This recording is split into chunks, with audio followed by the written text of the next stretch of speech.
بسم اللہ الرحمن الرحیم۔ سوال ہے کہ کیا حجر اسود کو بوسہ دینا اللہ سبحانہ و تعالی سے مصافحہ کرنے کے برابر ہے؟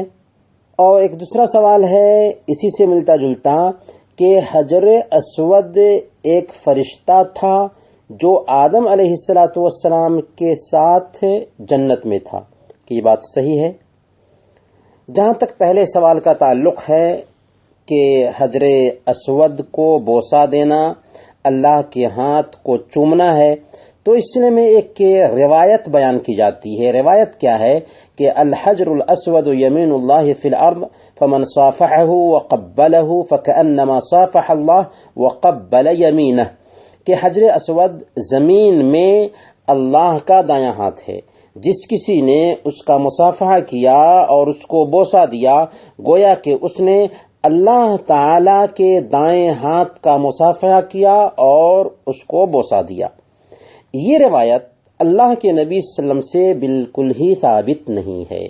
ابن عباس رضی اللہ تعالی عنہ کی طرف اس کی نسبت کی جاتی ہے، حالانکہ ابن عباس رضی اللہ تعالی عنہ سے بھی یہ صحیح سند کے ساتھ ثابت نہیں، اور جب روایت ثابت نہیں ہوئی تو اس سے کوئی مسئلہ نکالا نہیں جا سکتا۔ لیکن اگر ہم اس حدیث پر بھی اس کی صحت کو نظر انداز کرتے ہوئے غور کریں کہ کیا اس حدیث سے کچھ مفہوم نکلتا ہے، غلط مفہوم تو نہیں۔ کیا کہا گیا؟ الحجر الاسود یمین اللہ فی الارض، حجر اسود زمین میں اللہ کا دایاں ہاتھ ہے۔ اللہ کہاں ہے؟ ساتوں آسمان کے اوپر عرش پر مستوی ہے، اور یہاں پر کہا گیا زمین میں، گویا کہ اس حدیث پر ہی غور کرتے ہیں تو سارا اشکال ختم ہو جاتا ہے کہ زمین پر اللہ کا دایاں ہاتھ، قید کیا زمین کی۔ اس سے پتہ چلا کہ حجر اسود کا مصافحہ کرنے والا اللہ کے ہاتھ کا مصافحہ کرنے والا نہیں ٹھہرتا۔ اصل میں یہاں پر یہ بات غور کرنے کی ہے کہ حجر اسود کوئی اللہ کی صفت نہیں ہے، یا حجر اسود کوئی اللہ کا ہاتھ نہیں ہے، بلکہ اگر اس کے مفہوم پہ بھی غور کریں تو اللہ تعالی کی طرف اس کو نسبت کیا گیا، اور یہ کہا گیا کہ چونکہ اللہ کا ایک شعیرہ ہے اور اس کو چومنا گویا کہ اللہ رب العالمین کے ہاتھ کو چومنا ہے۔ اس کا مطلب یہ نہیں کہ اللہ کا ہاتھ ہے، وہ نہیں، اور حجر اسود کوئی اللہ کی صفت بھی نہیں ہے، لیکن اس کو اس کے جیسے کہا گیا ہے۔ اور عربی میں ایک قاعدہ ہے کہ جس چیز کو تشبیہ دی جاتی ہے کوئی ضروری نہیں کہ اس کے جیسے بالکل ہو بہو ہو۔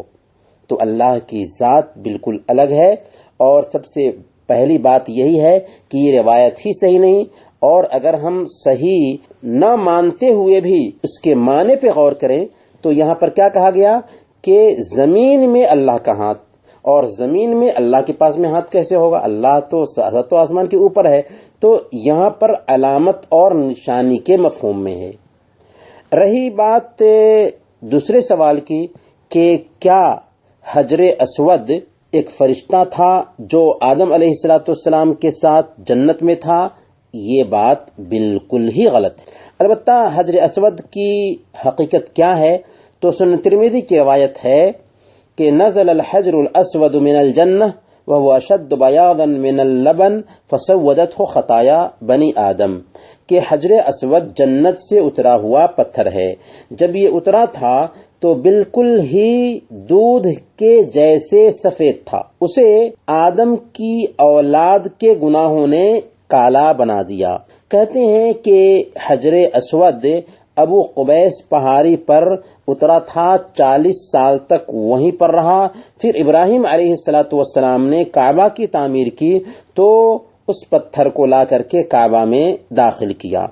اور جب ہم نئی تحقیق کو دیکھتے ہیں تو ایک رائٹر تھا ریچارڈ برٹن، اس نے جب اسلام کا مطالعہ کیا اور دیکھا کہ مسلمانوں کے ہاں مورتی پوجا غلط ہے لیکن مسلمان حجر اسود کو چومتے ہیں، تو اس نے باضابطہ اپنے آپ کو مسلم باور کراتے ہوئے مصر کا سفر کیا، مصر سے حاجیوں کے ساتھ مکہ پہنچا، اس کا نام تھا ریچارڈ برٹن، اور مکہ میں آنے کے بعد وہ کسی طرح سے حجر اسود سے کچھ ٹکڑا لینے میں کامیاب ہو گیا۔ پھر حج کے بعد وہ امریکہ پہنچا اور وہاں پر اس نے جیولوجی کی لیبارٹری میں باضابطہ اس کی تحقیق شروع کیا۔ آخر میں اس کے سامنے میں یہ نتیجہ آیا کہ یہ پتھر کوئی زمینی پتھروں میں سے ایک پتھر نہیں ہے جسے عقیدت کے طور پر رکھ دیا گیا ہو، بلکہ آسمان سے اترا ہوا پتھر ہے۔ اور باضابطہ اس نے اس موضوع پر ایک کتاب لکھی تھی جو امریکہ میں 1856 عیسوی میں چھپی۔ کتاب کا نام تھا a sacred pilgrimage to Mecca and Medina, اور اس کتاب میں اس نے کھلے طور پر واضح کیا کہ یہ پتھر جنت سے اترنے والا پتھر ہے۔ اس لیے یہ کہنا بالکل ہی غلط ہے کہ حجر اسود کوئی فرشتہ تھا جو آدم علیہ السلام کے ساتھ جنت میں رہتا تھا، یہ جہالت پر مبنی بات ہوگی۔ وصلی اللہ علی نبینا محمد وعلی آلہ وصحبہ اجمعین۔